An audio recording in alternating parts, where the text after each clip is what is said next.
Hi friend, I am Brandon Gustafson. I help new and aspiring real estate investors launch their assisted living business. In today's video, we're going to be talking about, is assisted living a scalable business? Welcome to Assisted Living Investing.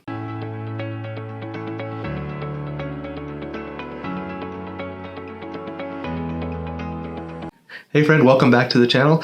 Before we get into our topic for today's video, is assisted living a scalable business, I want to remind you to get over to the website. Have a free tool for you over there. My underwriting calculator is going to help you kind of move things along on your investment journey and help you understand if you have a profitable opportunity in front of you or not. So make sure you go over to assistedlivinginvesting.net. You get access to that free underwriting calculator. Now let's get into the topic for today's video. We're talking about, is assisted living a scalable business? Can you scale this business and actually create an empire of assisted living facilities? Now, before I really get into that, I want to explain to you what it means to have a scalable business. And what I mean by that is you're able to have what I would call economies of scale, which means you can kind of share a few things. So that could be staffing. I mean, you could have an administrator that is over multiple facilities, or it could be contracts that you have with vendors and getting better pricing with your pharmacy or with a food vendor or something like that. Those are what I would call economies of scale, and is what allows you to have a scalable assisted living business. So yes, I won't bury the lead. It is a scalable business. You can actually scale this quite easily. And I wanted to get a little bit into this, but I want to explain to you the differences. And I have some experience with this because I own and operate 2 assisted living facilities. They are out of state. I live in Utah. One of my facilities is in Colorado. The other one is in Idaho. And through that process, I've learned what it's like to scale in state, and I've learned what it's like to scale out of state. And I'd like to share a little bit about how to do that and what I'm doing going forward, because I think it will give you a little bit of guidance on where you're at in your journey. So scaling in state, is that possible? Kind of what are the pros and cons of doing that? Let's talk about that for a little bit. So let's first talk about an administrator. So your administrator is the person that is kind of overseeing everything that's happening inside of your facility. They're the person that is running the day-to-day of the home. That could be you. You might be an owner, operator / administrator, and your hands are super full and you've got a lot going on. Or it could be somebody else that you've hired. Regardless, that administrator, depending on the state where you're at, can generally oversee multiple facilities. So I'm going to use an example in Idaho because it's the one I'm most familiar with. In Idaho, there's a rule, and it's based off of how many beds are in a facility. So if you have a larger facility, 20 plus beds, your administrator, my understanding is you could be over 2 of those facilities. If you have smaller residential style facilities, 10 to 16 beds, somewhere in that range, maybe a little bit less, you could have that administrator be over 3 homes.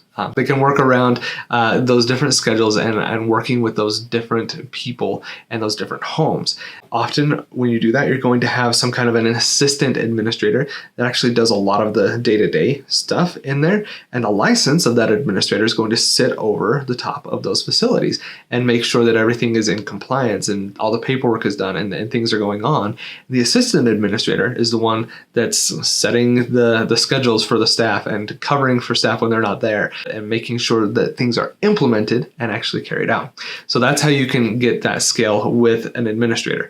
Now, where you might run into an issue is if you have 10 homes, you're not going to be able to have only one administrator. You're going to have multiple. And at that level, maybe you want to have some kind of an executive level type of a person that is overseeing multiple administrators and helping you build this. But you can build that scale inside of your business, which is really exciting. Now let's talk a little bit about staffing. When you're in state, you could have 2 facilities, 3 facilities in a 5-mile radius, and or a 10-mile radius or something like that. They're relatively close, definitely drivable for your staff, but you might not be able to get that economy of scale with the staff because this type of an industry, there's so much fluidity into it, and there's a lot of people that are quitting, and the transitory nature of these positions, you might not be able to get somebody, just your staff, your caregiving staff, to cover shifts at multiple different facilities. You might be overworking them at some point. So there's not a ton of ability to scale there. Where you could potentially do that is if you've got somebody that lives kind of in the middle and you've got somebody that lives over here, you might be able to take that person who was working at this facility that's close by to this person who's a new hire. They could start coming in there, and that person that's in the middle could go up to a different facility. So there is some ability to do that, but you're probably not going to have staff working at multiple facilities at a given time. It's just going to be kind of complex and a little bit difficult there.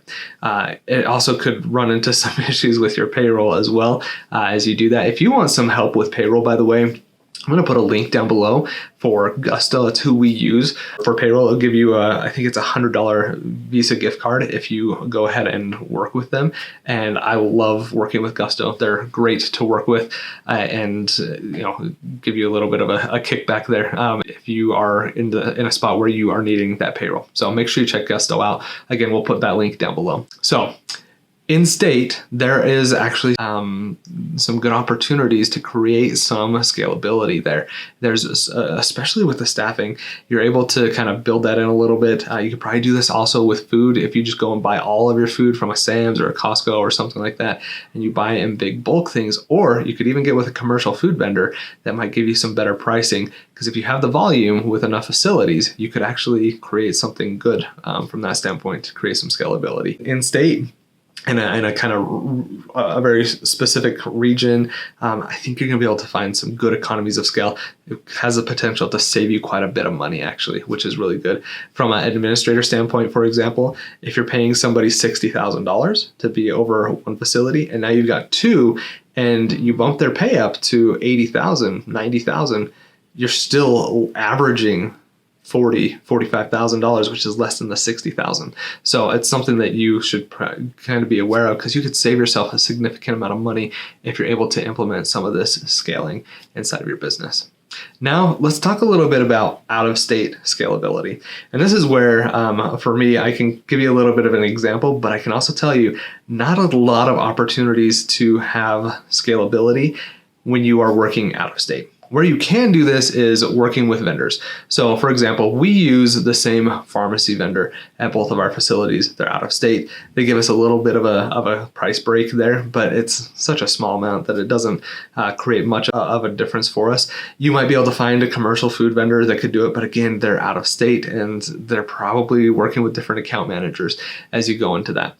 There's no ability to build that scale with your staff because they're out of state and they have different licenses, and your administrator and your staff can't fly to multiple states. If you're up in the East Coast where you've got some proximity with states up in the Northeast, then potentially you could do that. I'm not familiar enough with it. But again, there could be different rules and regulations for different states and potentially different licenses. And it might be more of a headache than it's worth to try to figure that out. And so you want to just kind of be aware that the scalability, when you're working in different states, when you have facilities in different states, there's not as much ability to scale. And that leads me to my next topic. We are actually making a change with our facilities. And I've talked to a few people about this in calls. We're actually going to be selling our home in Colorado, and we're going to shift our focus up in Idaho. We like the market there a little bit better. It's a little bit closer to us, and we feel like there's more of an ability to scale up in that area. So at this point, when you're watching this, we may have sold it, but if you're interested in looking at that facility, interested in buying it, then reach out to me. You can get on the website assistedlivinginvesting.net, and we can have a conversation there. I think if you go to contact assistedlivinginvesting.net/contact, you can get access, ask me a question, we can touch base on that. So just wanted to kind of give you all a little bit of transparency into my world and where we're at and what we're trying to do, because we see this opportunity to scale, and it's something that we really want to do and really want to implement. So it's something that we're going to be working towards, which we're really, really excited about. So to recap what we've been talking about today, we're talking about what does it mean to have a scalable business. We talked about scaling inside of state and how that's possible, and scaling outside of state and why that might be a little bit difficult for you to do.